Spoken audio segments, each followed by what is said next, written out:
फारूक साहब जिंदाबाद। फारूक साहब जिंदाबाद। डॉक्टर फारूक अब्दुल्ला, जनाब डॉक्टर फारूक अब्दुल्ला, तारीफ का स्वागत कीजिए। कांग्रेस और कांग्रेस का गठबंधन जिंदाबाद। नेशनल कॉन्फ्रेंस और कांग्रेस का गठबंधन जिंदाबाद। डॉक्टर फारूक अब्दुल्ला साहब, ये डॉक्टर फारूक अब्दुल्ला, जनाब डॉक्टर फारूक अब्दुल्ला, जनाब 1996 के दौर में शाल पहनाएंगे जनाब पंकज डोगरा जी। जनाब रतनलाल गुप्ता साहब, डोगरा जी नेशनल कॉन्फ्रेंस से बड़ा खुश नसीब अपने आप को समझते हैं। भी गुजारिश करते हैं उस पर्वत जगह से कि इस बार जम्मू कश्मीर की जनता की साझा सरकार होगी और इस जम्मू कश्मीर को आप संभालेंगे।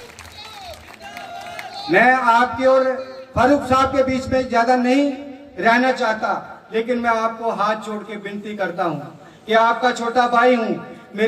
मेरी दिल की तमन्ना है कि कठुआ के अंदर मैं काम करूं, मुझे काम करने का शौक है और फारूक साहब ने जो हमें मौका दिया है, इस मौके को आपने छोड़ना नहीं है। हमारी आवाज, हमारी ताकत जहां तक होगी, हम हर दिन रात मेहनत करके इस सीट को हम निकालने जा रहे हैं। हमारी सीट निकलेगी और फारूक साहब के चरणों में हम माथा टेकेंगे। मैं सबको कहना चाहता हूं कि जितने भी मेरे भाई आए हैं, मैं हर मीटिंग में ये कहता हूं कि अगर आप सुभाष चंद्र आजाद के साथ हैं, अगर आप नेशनल कॉन्फ्रेंस और फारूक अब्दुल्ला के साथ हैं, तो दोनों हाथ खड़े कीजिए मेरे साथ, दोनों हाथ खड़े कीजिए और मैं नारा लगाऊंगा, नेशनल कॉन्फ्रेंस डॉक्टर फारूक साहब, डॉक्टर फारूक साहब, कांग्रेस नेशनल गठबंधन। तो राहुल गांधी को भी जय हिंद, जम्मू कश्मीर, जम्मू कश्मीर, जम्मू कश्मीर, कांग्रेस नेशनल कॉन्फ्रेंस इत्तेहाद जिंदाबाद, नेशनल कॉन्फ्रेंस कांग्रेस इत्तेहाद। उस वक्त अगर आपकी नजर ठीक नहीं है, साहब इनकी नजर ठीक नहीं है, मुझे इनके साथ जाने दीजिए। उनको एक बात देखनी चाहिए, जब आप बटन दबाएं आप और वो सब कुछ दिखाता है, जब मशीन सामने आएगी कौन सी चीज आपने इस मशीन को देखना है, जब ये मशीन बंद होगी कौन सी चीजें आपने देखनी है, वो सब उस पर लिखा हुआ है। जब ये मशीन वापस आएगी, जिस दिन गिनती होगी, उस दिन जो आपका एजेंट है वो देखे कि ये वही मशीन है या बदलाई गई है, वो तब होगा जब आपको नंबर वगैरह देगी। ये बड़ा अहम है, सुनिए, गलती वहां पे हो सकती है, उसके लिए आप इनको जिम्मेदार नहीं ठहरा सकते। इंशाअल्लाह इस हुकूमत में जो आने वाली है, हम लोग आप लोगों की मुश्किलें दूर करने की कोशिश करेंगे। मगर मेरी शिकायत यह है शेड्यूल कास्ट लोगों से, एक शिकायत यह है कि जिस जमात में आप रात को सोए थे, आप जमीन के मालिक नहीं थे, जमीन के मालिक कोई और, रात को सोए, सुबह को आप जमीन के मालिक हो गए, कोई आपके पैसा नहीं लेगा। पहली रियासत और दुनिया में पहली जगह अगर ऐसी चीज हुई लैंड टू टिलर, वो जम्मू कश्मीर में हुई और वो सबको जमीन मिली जो जमीन में नहीं था। फिर ये भी मत भूलिए, उसके बाद कांग्रेस की हुकूमत ने भी हमारे साथ मिलकर, ये जो बहुत गरीब थे, इनके पास रहने की जगह नहीं थी, इनको कमरे बना के दिए, ये भी आपको याद रखना चाहिए। और फिर ये रियासत किसने बनाई जो तिब्बत तक पहुंची, तिब्बत तक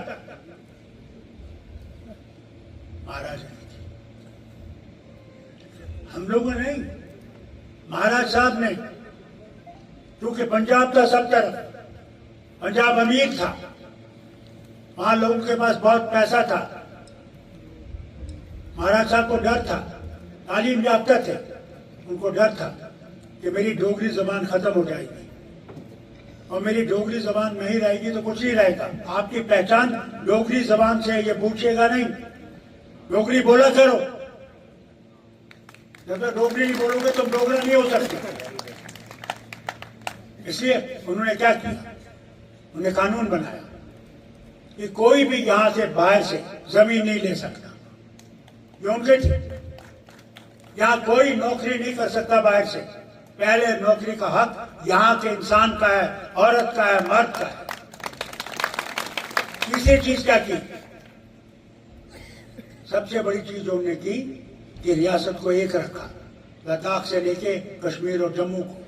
इन मेहरबानों ने क्या किया, पहले तो हमारी पहचान मिटा दी।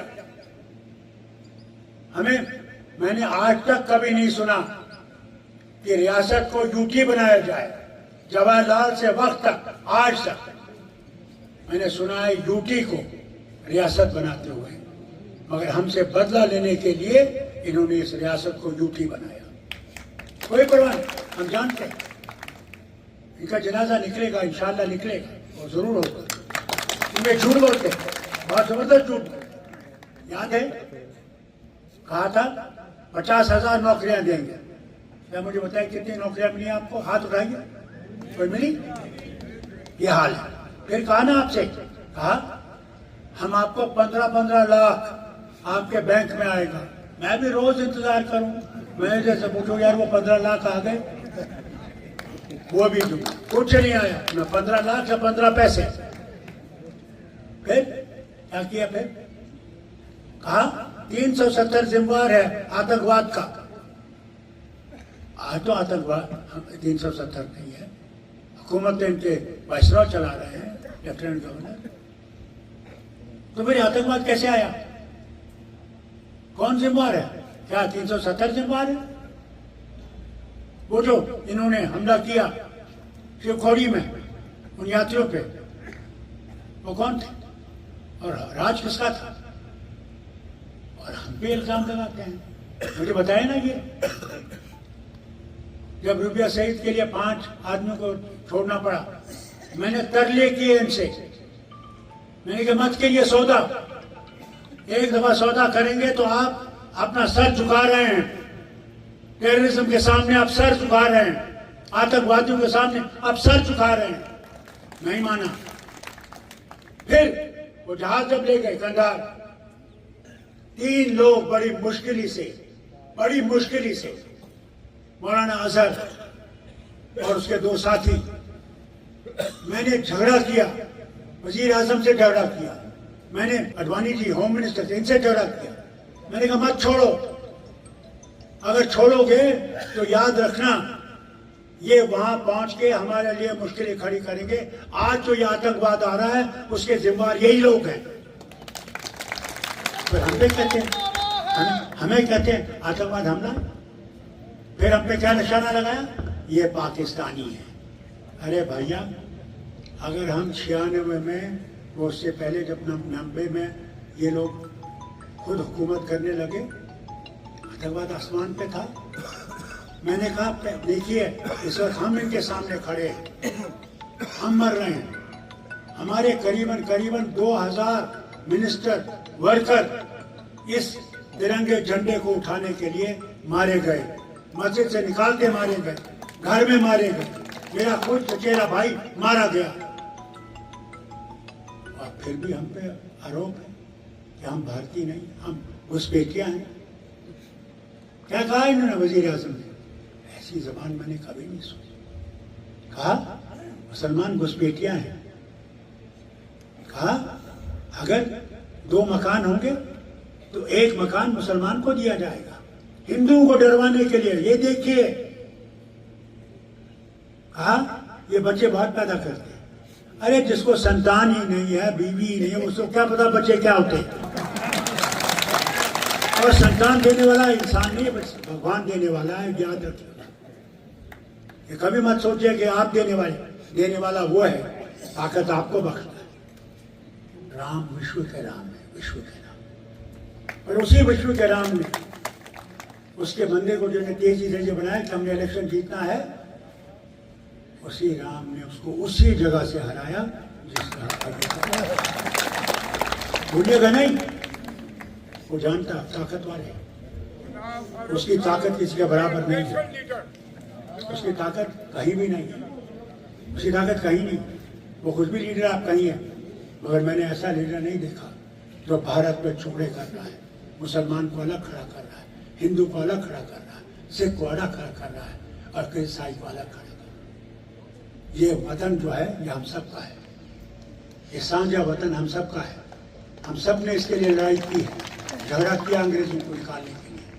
कौन सी जमात थी जिसने भारत को आजाद करने में काम नहीं किया? और संघ अंग्रेजों के पास गई, चिट्ठियां हैं और कहा ये सर फिरे हैं, ये कांग्रेस वाले सर फिरे हैं जो लड़ रहे हैं तुम्हें निकालने के लिए, हम तुम्हारे साथ। भूल गए? अगर देखना वो चिट्ठियां देख लीजिए, अभी भी पड़ी है आर्काइव में। और फिर कहते हैं हम भारत को मजबूत बनाएंगे। ये जो कानून लाने वाले हैं, एक इलेक्शन कैसे होगा? ये तो अलग अलग रियासतें, फेडरल स्ट्रक्चर है, कैसे ऐसे करेंगे? इसका मतलब यह है ना कि अगर यहाँ की हुकूमत गिर गई तो फिर सदर राज बनेगा और सदर राज को 5 साल इंतजार करना पड़ेगा फिर से हुकूमत बनाने का। मैं उम्मीद करूंगा कि हमारे लोग जो पार्लियामेंट में बैठे इसको समझेंगे और खासकर जिनकी बैसाखियों पे ये चल रहे हैं कि अपनी ताकत पे नहीं आए, आज बैसाखियों पे है, आज पार्लियामेंट में सुनते हैं। मैं उम्मीद करूंगा कि ये कानून जो है ये नहीं लाएंगे, रद्द हो जाएगा। भारत को मजबूत करना है तो भारत के दिलों को जीतना है, कुर्सी बैठना नहीं है। कुर्सी आती है और जाती है, इसलिए आपसे कहता हूँ होश करिए। मैं माँ बहनों से पूछता हूँ, बताइए खाने का तेल क्या कीमत है आज उसकी? आपके गैस सिलेंडर की कीमत क्या है? क्या सब्जियों की कीमत क्या है? आपके बच्चों को स्कूल की फीस देने में क्या कितना है? कपड़ों की कीमत क्या है? उसके बूट की कीमत क्या है? किताबों की कीमत क्या है? दवाइयों की कीमत बताइए, आसमान से छू रही है। मैं खुद शुगर का पेशेंट हूँ, मुझे इंसुलिन लगानी पड़ती है। जो मुझे 700 में मिलती थी 2 साल पहले, आज 1100 में मिलती है। बताइए वो गरीब क्या करेगा? कहां से लाएगा? मर जाएगा। और अगर उसका गुर्दा बदलाया गया होगा तो उसको जो दवाइयां खानी पड़ती हैं, कहां से लाएगा उन दवाइयां? ये चीजें नहीं देखते। हमने ये फैसला किया है कांग्रेस और नेशनल कॉन्फ्रेंस ने कि हम हर गांव में एक एक क्लिनिक लगाएंगे, एक एक डिस्पेंसरी रखेंगे, जहां के लोगों का इलाज वहां पे होगा। अगर वहां नहीं हो सकता तो बड़े अस्पताल में भेजेंगे। आज कितने साल से कह रहे हैं कि आपका एम्स बन रहा है सांबा में, कहां है? कोई ऑपरेशन कर रहे हैं वहां पे? क्या कर रहे हैं? मगर दिखाने के लिए आपको हमने ये कर दिया। आपके ये जो इन्होंने बड़े बड़े स्कूल खोले हैं, ये जो IITs हैं, मुझे बताइए IIT में आपके कितने बच्चे हैं? ये बताइए, इनसे पूछिए कितने बच्चे हैं इनके IIT में, हमारे कितने प्रोफेसर टीचर? क्या हम लोग बेवकूफ हैं? हम लोगों को अक्ल नहीं है? क्या जम्मू के इतने गए गुजरे हैं कि वो प्रोफेसर नहीं बन सकते? फिर देखिए यार कि सेक्रेटेरिएट में जाइए, जो बड़ा दफ्तर है हमारा, वहां देखिए हमारे अफसर कितने हैं जम्मू कश्मीर के। वो क्या जानेगा आपका गांव कहाँ है? वो क्या जानेगा आपकी मुसीबत क्या है जो यूपी से लाया गया है? और एक और चीज सुनिए, आपके पास बिजली है, 24 घंटे है। गर्मी में जब आप मर रहे होते हैं, बिजली गुल, और हमारी बिजली जो हम पैदा करते हैं वो ये देने वाले हैं यूपी को और राजस्थान। वाह वाह, हम मरे, हम खत्म हो जाएं, हम बर्बाद हो जाएं, वहां जाएंगे उद्योगपति सब बाहर से। यानी आप एक चमचा क्या, आधा चमचा भी रेत का नहीं उठा सकते, नहीं उठा सकते। आज देखिए रेत की कीमत कहां पहुंच गई। आपकी रेत यहां नहीं रहती है, आपकी रेत पंजाब जा रही है। बताइए क्या हाल? जो चीज कुछ 100 में मिलती थी गाड़ी, आज 5-5, 7-7, 10-10 हजार में मिल रही। क्या करेंगे आप? इसको बदलाना है या नहीं बदलाना? यही धक्के खाने। अगर हम लोगों ने अपनी तकदीर बदलानी है तो आज इस गठबंधन को मजबूत करना है और हमारे और इनका जो वो इलेक्शन मैनिफेस्टो, उसको पढ़िए। आप देखिए, आपका एक वर्ग है ओबीसी, उनका हाल देखिए। जो डेली वेटर है उनका हाल देखिए। डेली वेटर्स का मरते रहे, बोलते रहे। पार्लियामेंट में हम बार बार, मुझे यहां से कहते थे बार बार पार्लियामेंट में, जब इनके 300 मेंबर थे, सुने नहीं है? किसान, जब वो बिल आई किसानों की, हमने शोर किया। हमने कहा साहब मेहरबानी करके किसानों की बिल सिलेक्ट कमेटी में भेजिए, इस पे गौर हो, इस पे समझा जाए, नहीं तो मुश्किल आ जाएगी। नहीं माना। जब तक 700 से ज्यादा किसान शहीद नहीं हुए और यूपी में इलेक्शन नहीं आना था, उसी दिन उसी रात को इन्होंने फिर वो वापस ले लिए। ये सिर्फ कुर्सी के लिए वापस लिया। आज तक ये फैसला नहीं कर सके कि मिनिमम प्राइस रेट क्या होना चाहिए। आज भी किसान बैठे हुए हैं, आज भी वो बॉर्डर्स में बैठे हुए हैं, कहते हैं जब तक आप हमारा ये फैसला नहीं करेंगे हम नहीं जाने वाले। और इंशाल्लाह हम लोग इस पे दोनों ने बैठ कर सोचा है किस तरह हम किसान को बचा सकते हैं, ये आप मसौदा में देखेंगे। और इंशाल्लाह हुकूमत आई तो किसान का फर्ज पहले। खुद गुलाम नबी आजाद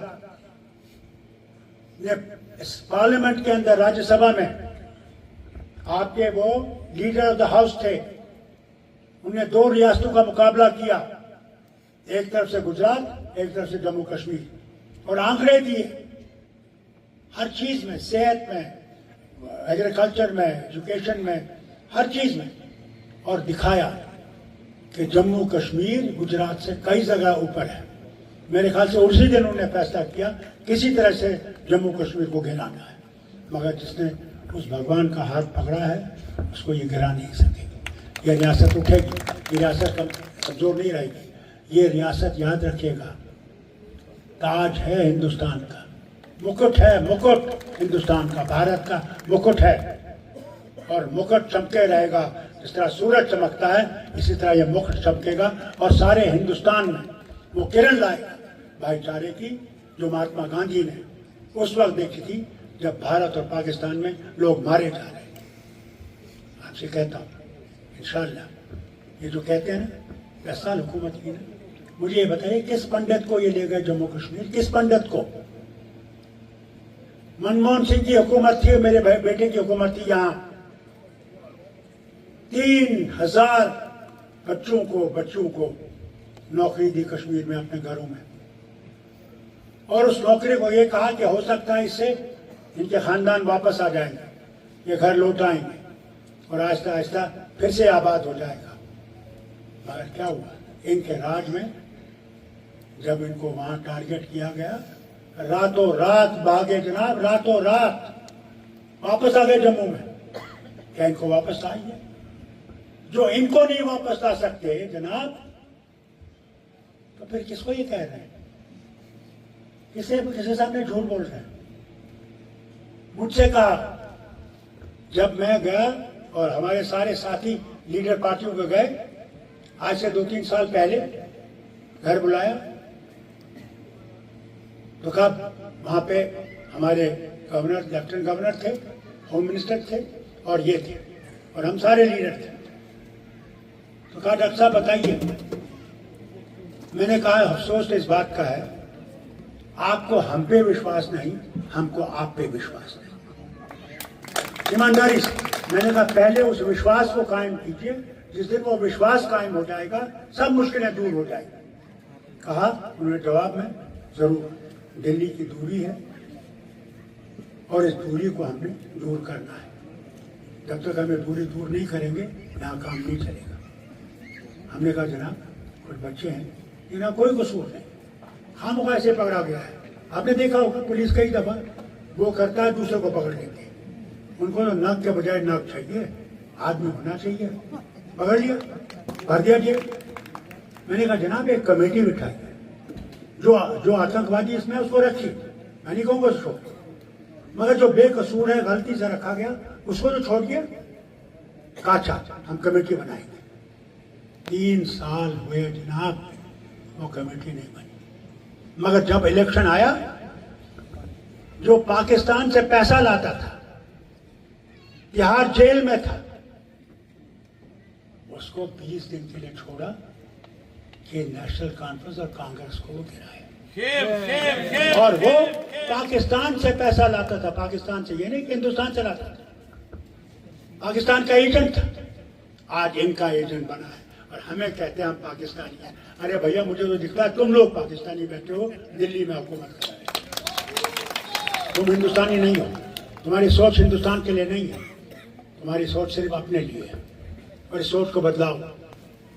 इसलिए भाई लोगों, अगर हमने बचना है तो भाईचारा सबसे ज्यादा जरूरी है, भाईचारा जरूरी है। इसलिए हिम्मत करिए, अपने आप को इकट्ठे करिए, नफरतें छोड़ दीजिए और एकता करके आगे चलिए। इसीलिए जब हमने इत्तेहाद किया, ये आसान नहीं था, बिल्कुल आसान नहीं था।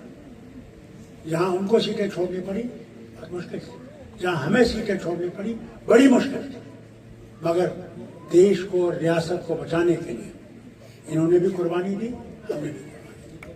अगर रियासत बच गई तो देश बच जाएगा, रियासत नहीं बची तो देश नहीं बच सकता, याद रखिएगा। इसलिए हिम्मत रखिएगा, मेहनत करिएगा, नींद नहीं करिएगा। और जिस दिन आपका वोट है, मैं आपसे गुजारिश करता हूँ, सुबह सवेरे निकलिएगा,